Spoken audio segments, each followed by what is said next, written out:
Muy buenas tardes, bendiciones mis amados. Que la bendición del Padre, del Hijo y del poder del Espíritu Santo sea sobre cada uno de ustedes en esta tarde maravillosa.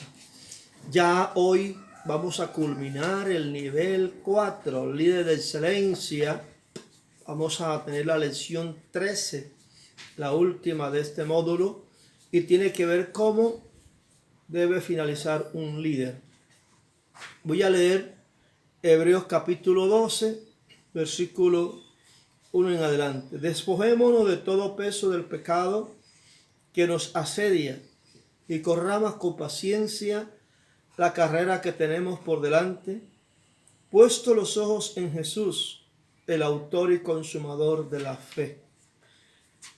El objetivo de esta lección es poder comprender bíblicamente cómo debe finalizar el líder en su ejercicio ministerial. Algunos afirman que no es tan importante como comencemos el ministerio, sino que realmente importante es cómo terminamos. Otros mantienen que es igual de importante cómo se comienza el ministerio que cómo se finaliza. Hoy en día vemos cómo muchos líderes comienzan su ministerio con poder y autoridad del Espíritu Santo, pero al pasar los días se ve que por diferentes razones se apartan del camino trazado por Dios para sus vidas y ministerio, van decayendo poco a poco algunos, ¿no? Miremos entonces la vida de algunos hombres que sirvieron a Dios en las Escrituras y tomemos tiempo de aprender de sus vidas, lo bien que lo hicieron, y procuremos evitar sus errores. El primer ejemplo es el de Abraham, el pionero de la fe.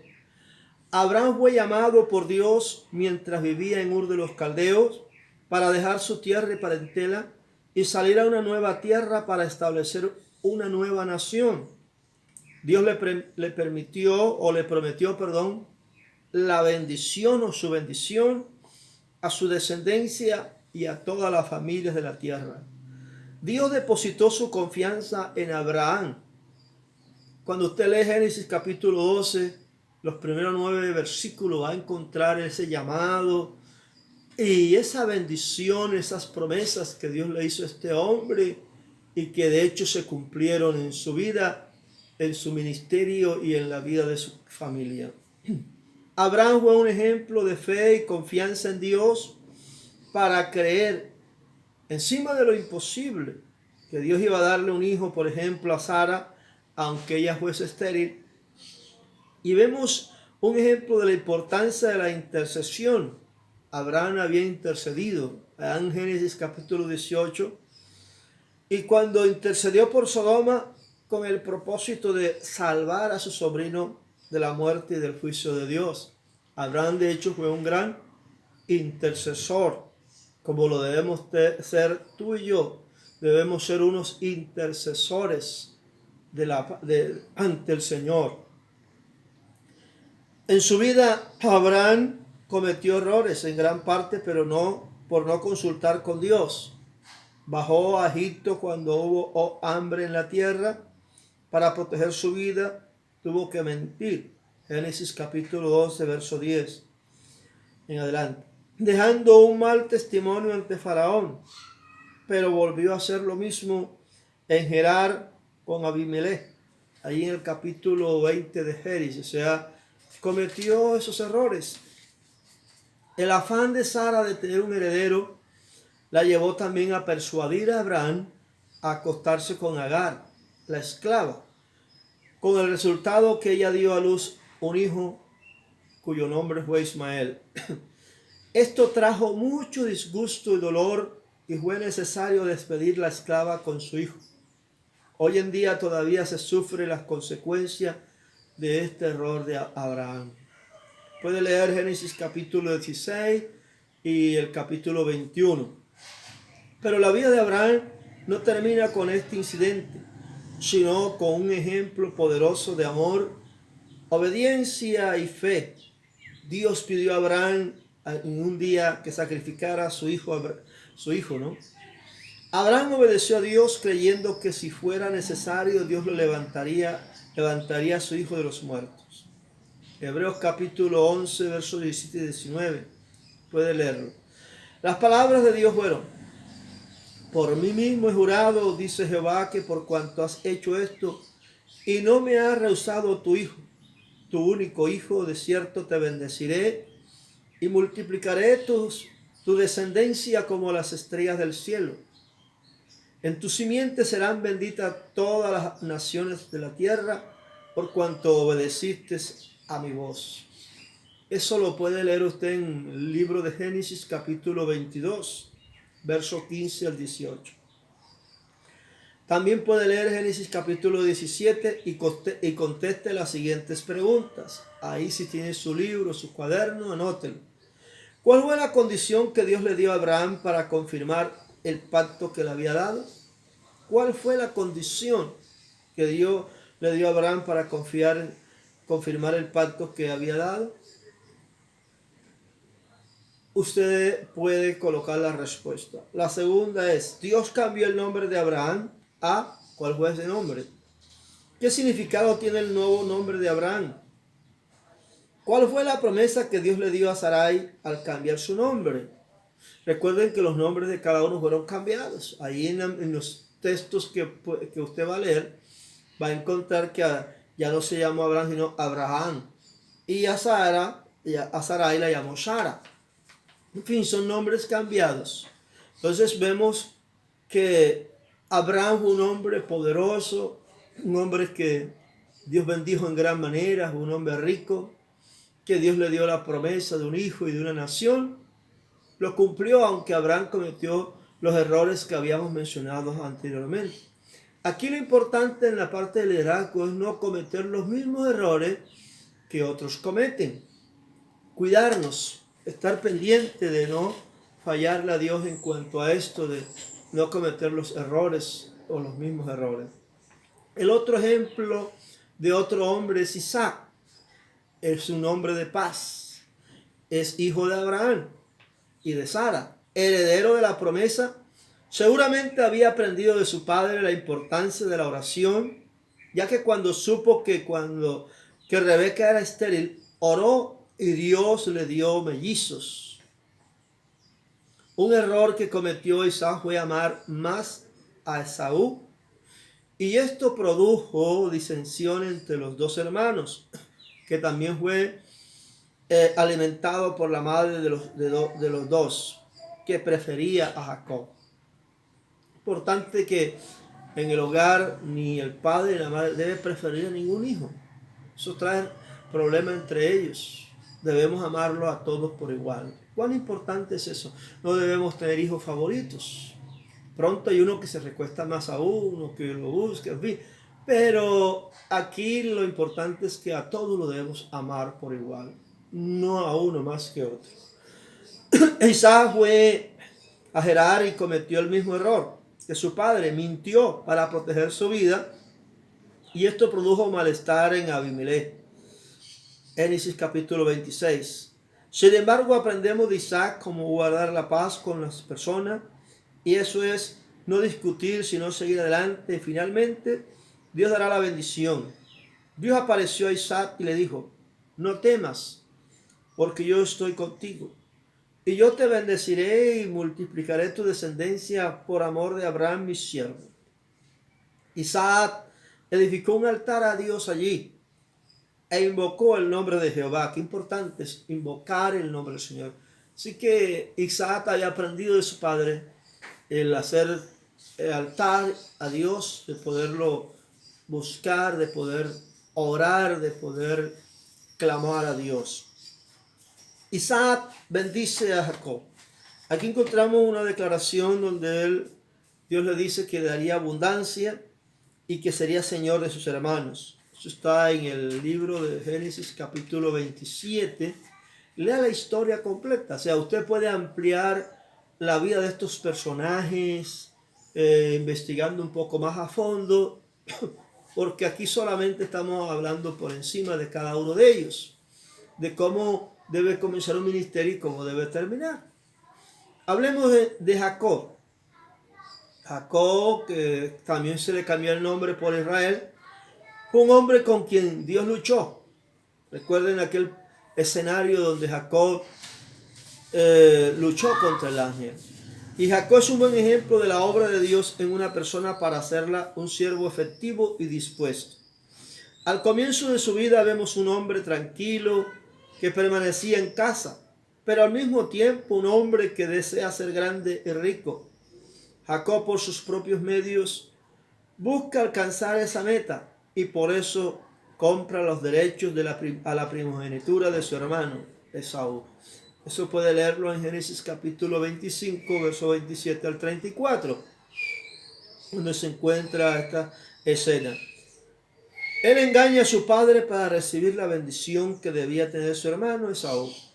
Por sugerencia de su madre y como consecuencia de esto, sale huyendo para vivir con su tío, ese tío llamado Labán, quien lo engañó durante 20 años para obtener beneficios laborales económicos de Jacob. Puede usted leer Génesis 27 y desde hasta el 31, ¿no? Para librarse del yugo de su tío, Labán nuevamente sale huyendo y con el gran temor de encontrarse con su hermano Esaú. Cuando Jacob salía para Harán, tuvo una visión de Dios en Betel, y donde él le prometió que le daría la tierra donde se había acostado por heredad. Daría bendición a las naciones. También se repite la historia de la bendición, ¿no? Génesis capítulo 28. 20 años después, Jacob nuevamente tiene un encuentro y lucha con Dios, quien lo transforma en un nuevo hombre. Dios bendijo a Jacob y cambia su nombre por Israel, el que lucha con Dios. Génesis capítulo 31. De allí en adelante Jacob no volvió a mirar atrás, sino que se dejó guiar por Dios. Y antes de morir bendijo a su hijo, declarando sobre cada uno una palabra profética de Dios. Puede leer Hebreos 11:21. Ahí nos dice que después de bendecir a los hijos de José, adoró, apoyado en el extremo de su bastón. ¡Qué fin tan maravilloso! Entonces, a veces se comienza mal y en el camino comienza a enderezarse. A veces se comienza bien y se termina mal. Aquí la idea es que si se comienza bien, se debe terminar bien. Pero si por algún motivo se comienza mal, se debe terminar bien. Por aquí lo importante es llegar a la meta. La parte final es muy importante. Génesis 28, los versos 20 y 21, hay una pregunta. ¿Cuál fue la promesa que Jacob hizo a Dios? Él hizo una promesa a Dios, bueno. Escríbala allí en las líneas de su libro o de su cuaderno. En Peniel, Jacob luchó con Dios. ¿Qué significa la palabra Peniel? Busca un diccionario bíblico y puede ahí mirar lo que significa la palabra Peniel. Raquel tuvo 2 hijos con Jacob. ¿Cómo se llamaba el primer hijo que fue llevado a Egipto? En Génesis 39 leemos por qué este joven tuvo tanto éxito. Escriba la razón de su éxito. Así que lea Génesis capítulo 39. Eso en cuanto a Jacob. Hay otro personaje, otro líder que Dios también usó grandemente, que fue Moisés. Hombre que hablaba con Dios cara a cara. Moisés fue apartado para servir a Dios desde el vientre de su madre, quien lo cuidó hasta que fue llevado al palacio por la hija de Faraón, y allí fue instruido en toda la sabiduría de los egipcios. Hechos capítulo 7, verso 22. Su compasión por su pueblo en esclavitud se tornó en pasión desmedida, llevándolo a matar a un egipcio, con el resultado que tuvo que salir huyendo a la tierra de Madián, donde permaneció 40 años siendo pastor y sirviendo a su suegro Jetro. Oiga, son tramas como de película en cada uno de estos personajes bíblicos, ¿no? Ahora, ya con 80 años, Moisés es llamado y transformado por la presencia de Dios en la zarza ardiendo. Aquel escenario y experiencia que tuvo el hombre con Dios, ¿no? Dios lo llama para sacar al pueblo de Israel de Egipto y llevarlo hasta la tierra prometida a través del desierto. Así que Moisés acepta, después de haber dado a Dios muchas razones, o sea, como buscando excusas, por qué no era la persona apropiada, pero Dios le envió y él obedeció creyendo en la palabra de Dios. Yo soy el que soy, me envió. Y ve, y yo estaré con tu boca y te enseñaré lo que hayas de hablar. Éxodo capítulo 3, verso 14 y capítulo 4, verso 12.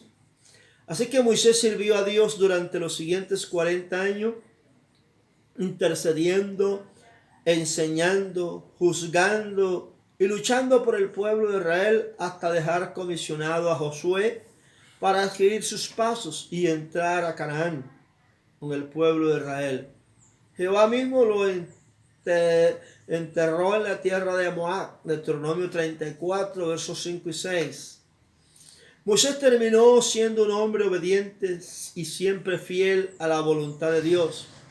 Dios no tuvo que hablar con Moisés por medio de visiones o en sueños, sino como Dios dijo: Moisés, que es fiel en toda mi casa, cara a cara hablaré con él, y claramente, y no con figura, y verá la apariencia de Jehová.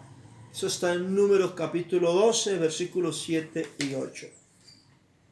A continuación hay unas 3 preguntas que usted debe responder en su cuaderno, en su libro, en los espacios en blanco. La primera pregunta es: ¿qué aprende usted de Moisés al leer Números capítulo 12? Para que usted pueda dar una respuesta, tiene que, claro, que leer el libro de Números en el capítulo 12, observar muy bien, detalladamente, para poder dar una respuesta. La segunda pregunta es en Éxodo 32, los versos 31 al 35, ¿qué aprendemos sobre lo que un líder debe estar dispuesto a hacer?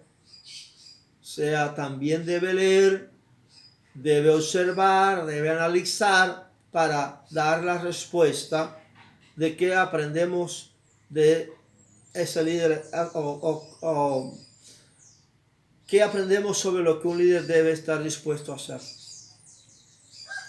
En tercer lugar, lea Deuteronomio 31 y escriba cómo Moisés instaló a Josué como sucesor. Lea ese capítulo 31, ahí va a mirar usted, observar qué fue lo que hizo Moisés para instalar, o sea, para que Josué fuese el que tomara la batuta o el que tomara la dirección del pueblo una vez que él iba a morir. Así que hemos hablado de estos 4 personajes. Hablemos de un quinto. El rey Saúl amó más el poder y la fama que a Dios. Podríamos hablar de muchos otros como Josué, Débora, Sansón, Samuel, pero vamos a mirar la vida del primer rey de Israel, Saúl. Cuando el pueblo de Israel pidió a Samuel que les diera un rey, Dios le muestra a un joven de la tribu de Benjamín, que era joven y hermoso, de hombros arriba, sobrepasaba a cualquiera de su pueblo. Primera de Samuel 9, los versos 1 y 2. Al comienzo del reinado era un joven tímido y humilde, y se dejaba guiar por el profeta Samuel. Lo unge con aceite y le dice que Dios lo ha ungido para ser rey de Israel. Y como señal para el mismo Saúl, el Espíritu de Jehová vendría sobre él con poder y profetizaría y sería mudado en otro hombre, según 1 Samuel 16. O sea, de tímido iba a pasar a ser una persona ya de más confianza, ¿no? No había duda que Dios había escogido y ungido a Saúl para un trabajo muy especial. Saúl fue bendecido por Dios mientras se dejaba guiar por el profeta Samuel, quien le indicaba lo que Dios quería que él hiciera. Sin embargo, Saúl dejó que en su vida entrara la soberbia. Esto es peligroso para el liderazgo, lo que es el orgullo, la soberbia. Y empezó a hacer cosas sin buscar la voluntad de Dios o hacer cosas que no le correspondía como ofrecer holocaustos a Dios que solo le correspondía a los sacerdotes hacer. Eso está en 1 Samuel capítulo 13, verso 8 al 14. Y por desobedecer a Dios, el reino le fue quitado a Saúl. Y casi causa la muerte de su propio hijo por hacer un voto sin pensar en lo que podía suceder por esas palabras ligeras. O sea, cometió error también. Así que Saúl no aprendió la lección y nuevamente decide desobedecer a Dios, no cumpliendo la orden que Dios le había dado para destruir al enemigo Amalek y sus bienes completamente. Como resultado, Samuel le dice a Saúl: ciertamente el obedecer es mejor que los sacrificios y prestar atención que la grosura de los carneros. Samuel advierte a Saúl que ha sido desechado por Dios y su descendencia y no sería rey. Ahora, Saúl procuró impedir que David sea rey, persiguiéndolo por el desierto, en los campos y en las casas, por donde quiera que pudiera buscaba matar a David. Tristemente, Saúl llega al fin de sus días con un ejército en huida, su hijo muerto y él se suicida echándose sobre su propia espada. 1 Samuel, capítulo 31. Entonces, qué final tan triste para un hombre que había sido llamado y ungido por Dios para ser rey de Israel. Aquí vemos lo contrario en muchos casos. Saúl había empezado muy bien. Dios lo transforma, lo cambia. Pero él también se llenó de orgullo, de soberbia, hizo lo que no debía hacer y terminó bien mal.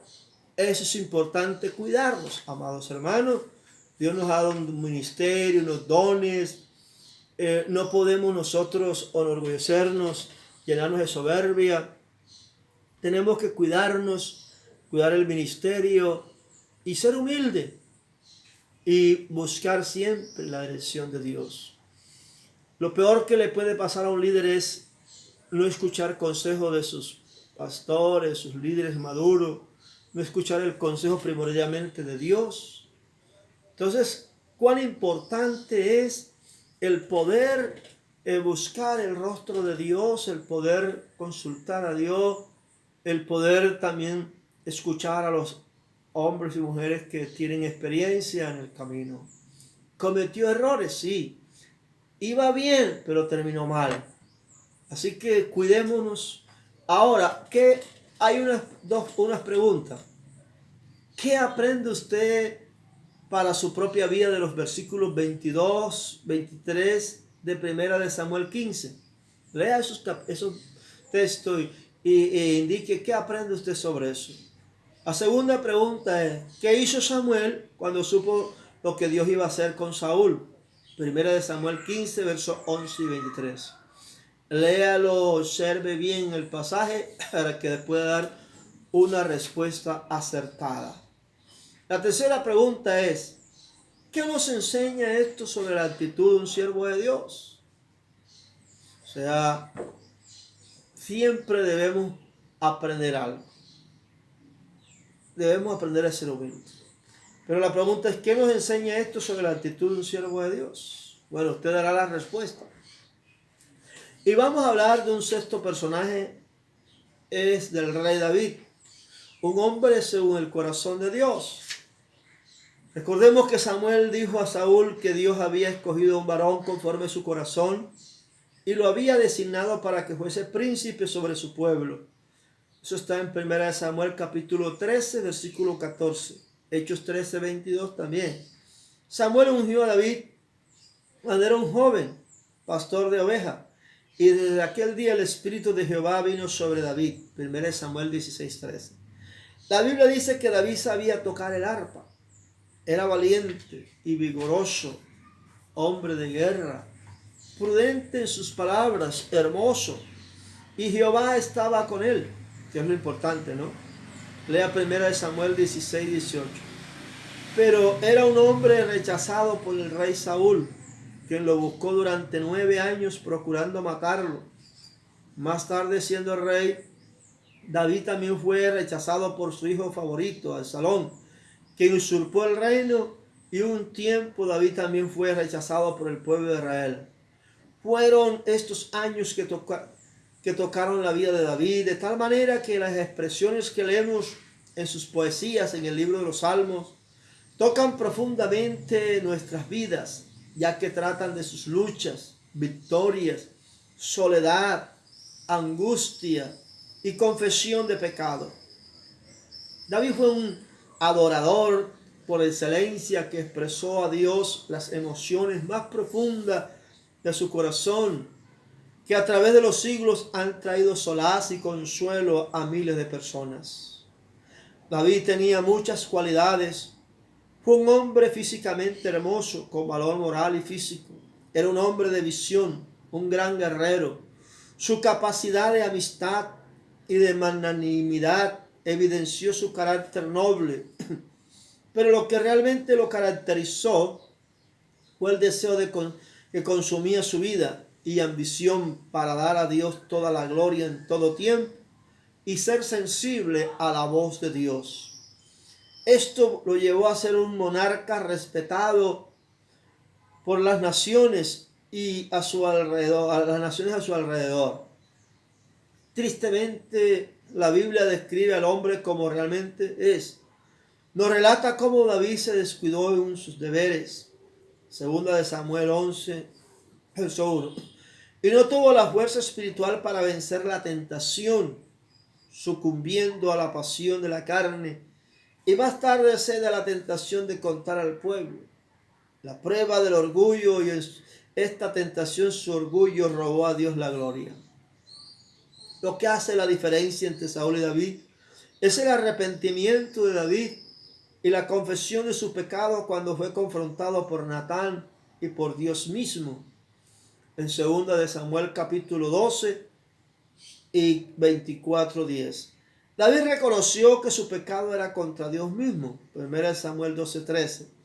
Y al ver su pecado bajo la luz divina, su arrepentimiento es absoluto. Él le dice a Dios: contra ti solo he pecado y he hecho lo malo delante de tus ojos. Salmo 51:4. Y como resultado es restaurado. Dios ha remitido sus pecados. Y Dios lo devuelve el gozo de su salvación en un espíritu noble, como dice él en Salmo 51, verso 12. Aprendemos desde la vida de David que lo más importante para un líder es guardar su corazón sensible y enfocado en Dios, glorificándole en todo tiempo y permitiendo que Él sea el centro de sus pensamientos y acciones.